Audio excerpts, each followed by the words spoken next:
Today we're putting Oppo Reno 16 Pro against the Reno 15 Pro Max in a quick Reno clash to see which one is actually worth your money.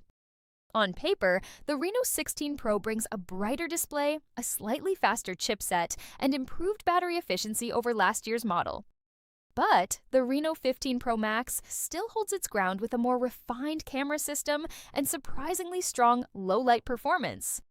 In day-to-day use, both phones feel fast, but the newer model just edges ahead in multitasking and heat management.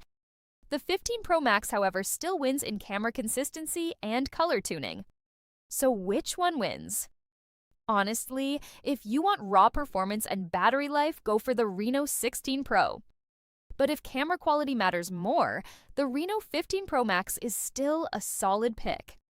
Either way, both are strong contenders in the mid-premium space. Let me know which one you'd choose in the comments below.